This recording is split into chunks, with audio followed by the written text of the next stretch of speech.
Гостите на новото издание на регионалните вести прво за оваа работна недела.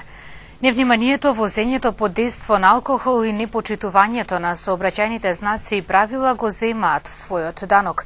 Вкупно 3 лица се повредени, а предизвикана е поголема материјална штета во трите сообраќајки кои изминатото деноноќие се случија во Полошко.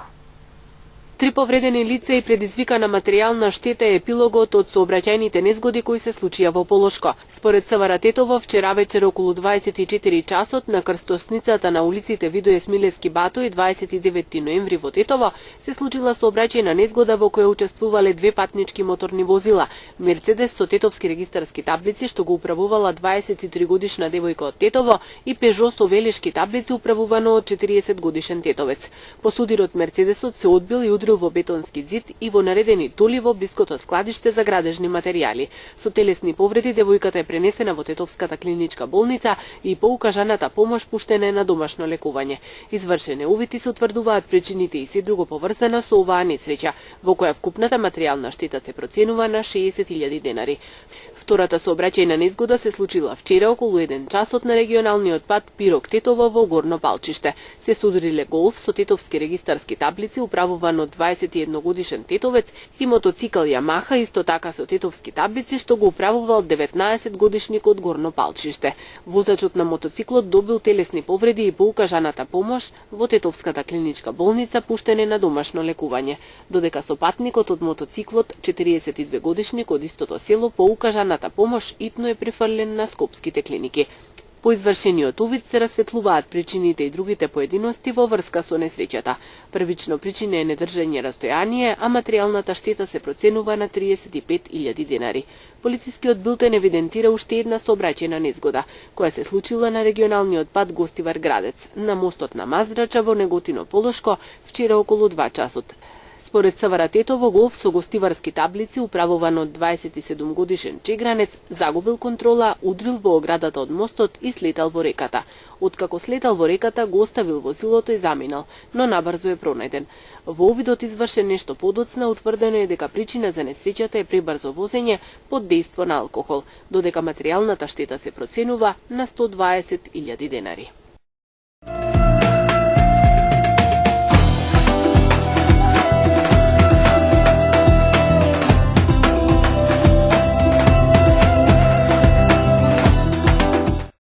Возачот 22 годишниот Благој Давчев од село Сирково им подлегнал на повредите по сообраќајката која ја предизвикал во неделата вечер. Тој со уште 20 другари се враќале за дома кон Сирково, кога од непознати причини излетал од патот и удрил во жардинирата на бензинската пумпа. Во автомобилот имало 3 млади лица, возачот Давчев и 2 негови другари на возраст од 17 и 20 години. Сите тројца имале тешки повреди поради што веднаш биле префрлени во ургентен центар во Скопје. Поради тежината на повредите во клинички починал возачот Давчев. 19-годишниот македонски државјанин Мартин М почина во болница од повредите, а неговиот брат Никола М е тешко повреден во сообраќајната несреќа која се случи вчера околу 13 часот на автопатот Ниш-Прешево кај Бујановац. Несреќата се случила кога патничкото возило Опел Вектра со македонски таблици удрило во специјално возило за обележување патишта кое припаѓа на јавното претпријатие Патишта Србија, пренесува српски курир. Од здобиените повреди Мартин починал веднаш по приемот во болница, додека неговиот сувозач Никола се здоби со тешки телесни повреди и веднаш бил пренесен со брза помош во клиничкиот центар во Ниш. Полицијата ги истражува причините за несреќата. Општина Гостивар ќе добие средства од Фондот за развој на општинската инфраструктура за изградба на новиот мост на реката Вардар. Проектот вреден половина милион евра беше презентиран на конференција во Швајцарија. Општина Гостивар ќе добие средства од Фондот за развој на општинска инфраструктура за изградба на новиот мост на реката Вардар. Сите фази на евалуација се поминати, проектот е одобрен и наскоро ќе се официјализира со потпишување на договор, соопштуваат од локалната самоуправа. Проектот вреден половина милион евра беше представен на годинешната конференција за соработка со Источна Европа во Швајцарија, во организација на Швајцарската агенција за развој и соработка и Државниот секретаријат за економија. Преку видеопрезентација, градоначалникот Невзат Бејта елаборираше за идејниот проект, финансиската конструкција и улогата на мостот со кој ќе се поврзат два значајни дела на градот. Во своето излагање акцент стави на позитивното влијание на проектот во насока на нормализација на сообраќајот во централното подрачје на Гостивар. Услови за изградба на новиот мост се создадоа откако претходно беа срушени неколку куќи на улицата ЈНА, каде се отвори нова улица кон реката Вардар. Се очекува мостот особено да им биде од корист на жителите на градските населби Дутлок, Фазанерија и Циглана, како и оние од селските населби кои гравитираат кон овој дел на градот. Од општина Гостивар потенцираат дека се досега единствената општина во Македонија што успеала да обезбеди пари од Фондот за развој на општинска инфраструктура. Овој фонд е основан со поддршка на владите на Германија, Австрија и Швајцарија, со цел остварување на долгорочна одржливост на општинските услуги во западно-балканските земји. Жените во Македонија на 26 години во просек го раѓаат првото дете. На истата возраст стапуваат во брак. Просечно на 28 години пак мажите се решаваат на брак. Ова го покажуваат податоците од публикацијата Жените и мажите во Република Македонија на Државниот завод за статистика. 26 години е просечната возраст на жените во земјава при првите раѓања. Според возраста на мајката во 2014 година, најголемо учество, односно 35,5% се живородени деца од мајки на возраст од 25 до 29 години, покажуваат податоците од публикацијата Жените и мажите во Република Македонија, подготвено врз основа на податоците кои Државниот завод за статистика ги прибира преку своите родови статистики. Жените во Македонија се почесто се одлучуваат да раѓаат по едно или две деца. Како резултат на одложувањето на стапувањето во брак во повозрастните години, порано ако било просек 20 години, 21 или 22, сега тој просек се поместува на 26, односно 27 години. Па така, лани просечната возраст при склучување прв брак е 26 години за невестата и 28 години за младоженецот. Младите многу тешко се решаваат да стапат во брак и да имаат деца, а со тоа и постепено се намалува наталитетот. Тешката економска состојба, невработеноста се само дел од причините поради кои тие подоцна основаат семејство. Најпрво чекаат да имаат сигурна работа и солидна плата и да го решат стамбеното прашање. Па како ќе се жени на помлади, кој нема пари? Нема пари. Ако се ожени помлад, дете ќе му дојде. Кој ќе огледа? Со што ќе огледа детето? Со што? Се е пари. А нема пари. Или ќе побегне во странство, па така, одека нема. Само два збора може да кажем. Причина е само економската ситуација, ништо друго. Во однос на старосната структура, македонското население се повеќе старее.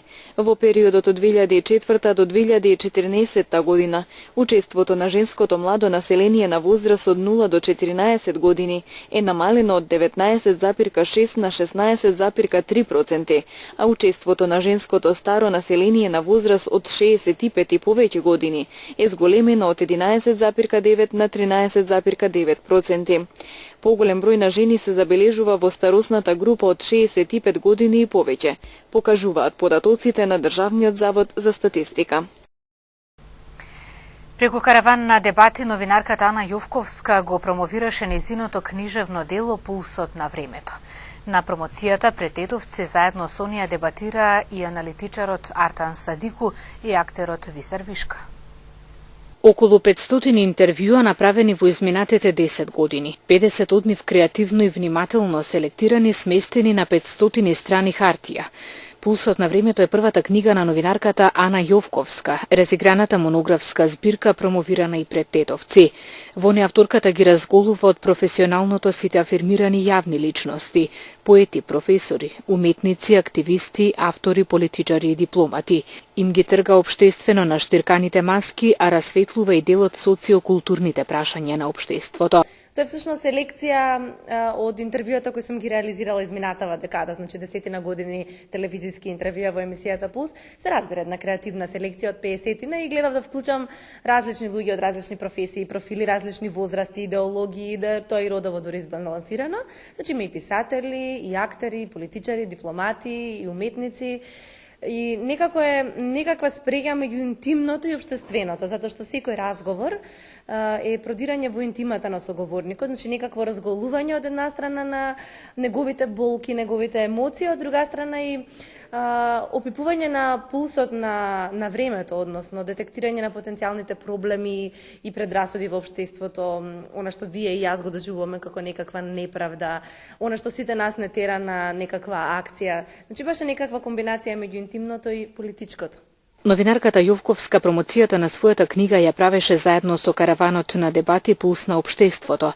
Патриотизмот, романтика или параноја беше едно од прашањата за кои се дискутираше пред тетовската публика. И тие дебати се форматирани ништо слично како што беше емисијата Пулс, значи на различен тематски спектар, зборуваме отворено и се соочуваме и се пресретнуваме со различното, некаков диверзитет на мислења, а целта е всушност култура на дебата, промовирање култура на дебата. Сметам дека дебатата е неопходна за секое демократско, инклузивно, отворено и креативно општество.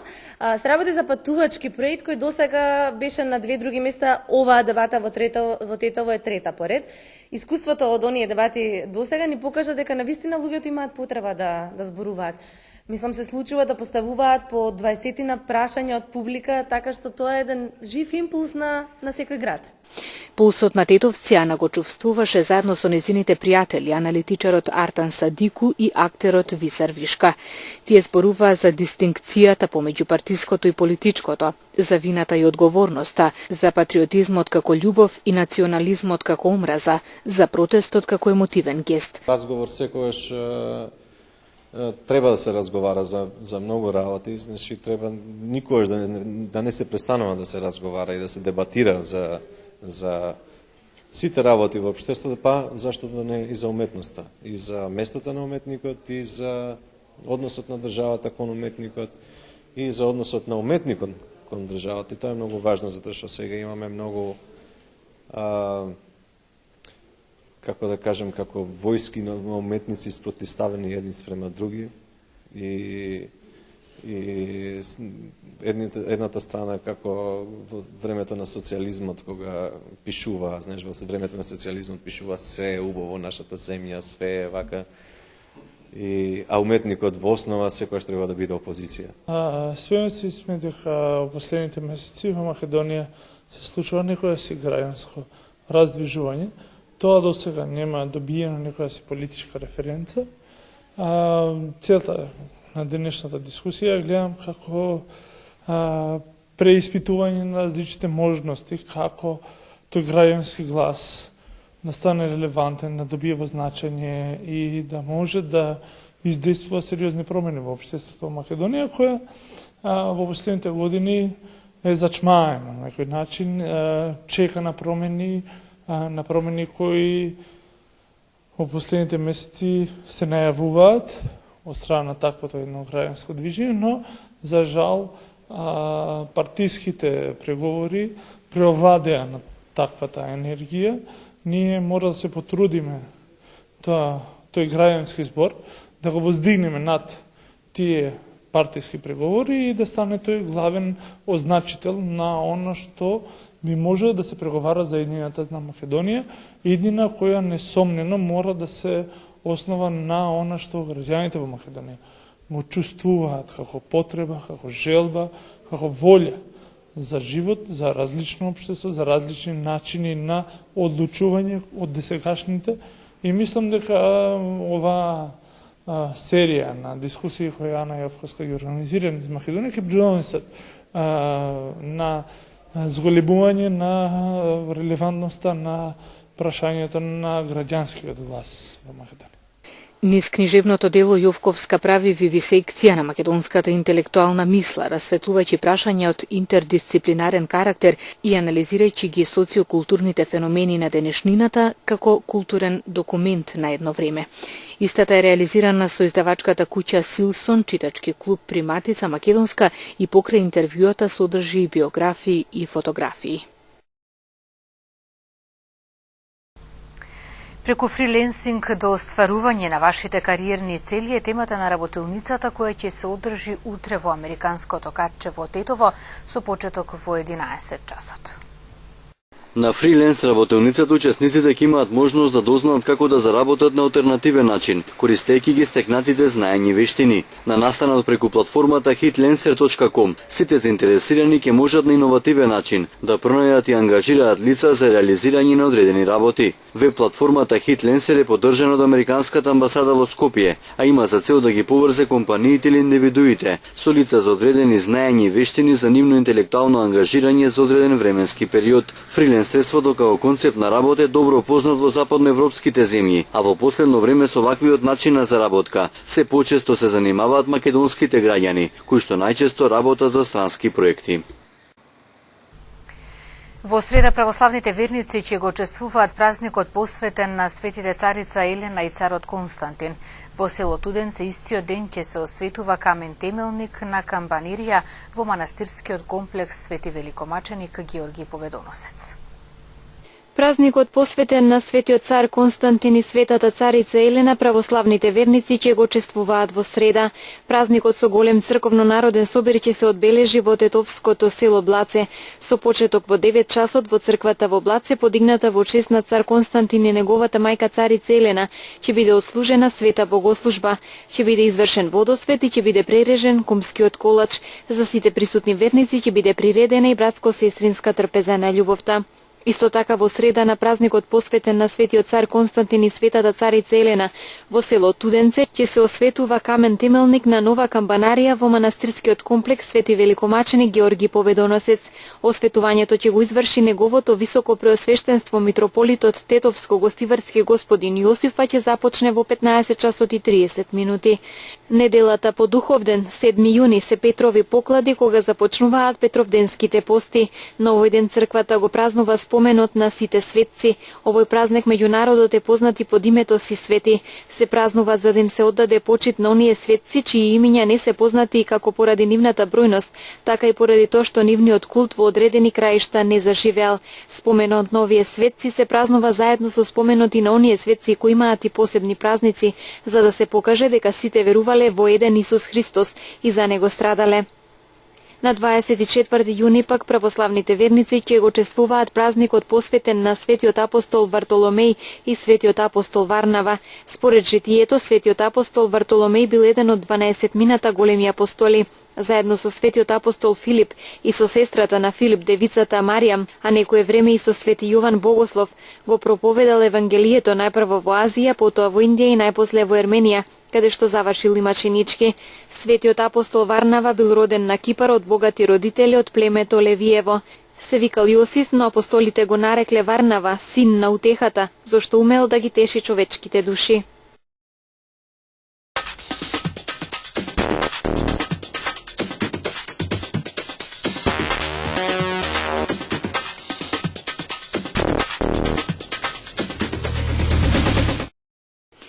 Дизел горивата од ноќеска на полноќ поевтинуваат за 1 денар по литар, а цената на Евро Супер БС 98 се намалува за половина денар, одлучи денеска регулаторната комисија за енергетика.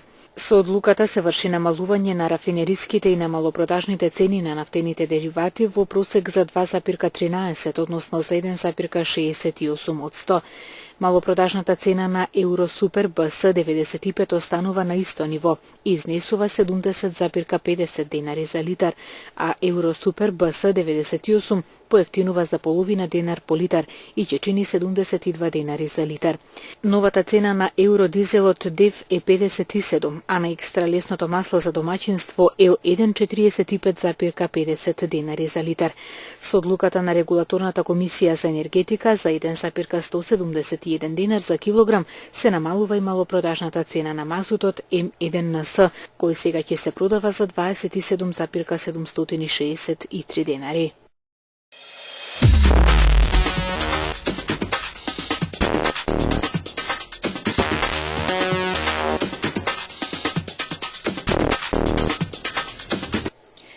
Едно лице загина, едно е повредено при судир на два акробатски авиони, едно седи во близина на италијанскиот брег на Јадранското море.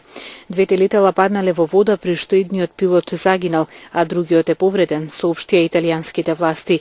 Трагедијата се случила над плажа која била преполна, па многумина ја забележале несреќата со своите камери. Телевизијата Sky TG24 прикажа снимка на која се гледа како едниот авион удира во другиот, а потоа паѓаат во вода, додека посетителите наблюдуваат. Италијанскиот премиер Матео Ренци и неговиот лев центар претрпеа поголеми загуби од очекуваното на вчерашните регионални избори, кои се сметаа за тест на неговата влада. Значителен успех пак остварија популистичкото движење 5 звезди и десничарската лига за Северот. Четврта по резултатите е Форца Италија, партијата на поранешниот премиер Берлускони. Локалните избори немаат големо влијание врз националната политика, но се сметаат за предупредување за Ренци пред борбата за реформите во парламентот. Во Париз започна отстранувањето на илјадниците катанци кои влюбените ги ставаа на мостот Понт дес Артес, од страв дека тежината на катанците ќе ја загрози безбедноста на мостот кој датира од 19 век. Мостот за пешаци стана светилиште за заљубените туристи и парижаните кои сакале да ја овековечат својата љубов со оставање катанец со своите иницијали на металната ограда на мостот. Еден дел од оградата веќе паднал поради преголема тежина, со што била загрозена и безбедноста на бродовите кои поминуваат под мостот по Сена. Пејачот Енрике Иглесијас за време на концертот во Тихуана доживеа незгода поради кое што заврши со исекотини на прстите. Имено на неговите концерти често се користат дронови со цел да се снимаат моменти од атмосферата, а тој при обидот да задржи еден од нив со рацете се стекнал со повреди. На снимката од концертот што ја сподели Ар може да се види Енрике кој настапува раскрвавен. Тој иако се повредил не го прекинал концертот и продолжил со настапот околу 30 на минути. Потоа се упатил во Лос Анџелес за да ги изврши потребните прегледи кај специјалист.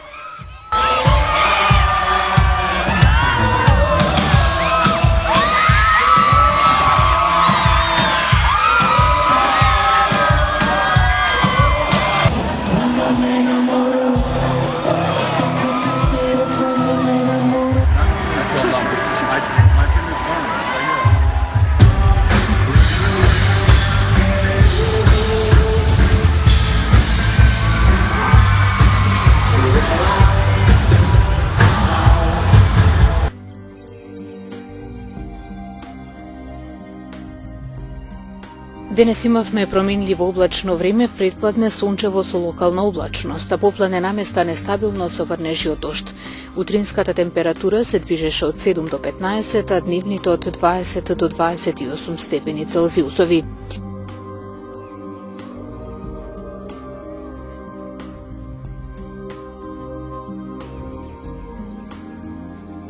Утре не очекува претежно сончево време со локална облачност. Утринските температури ќе се движат од 7 до 17, а дневните од 21 до 30 степени Целзиусови.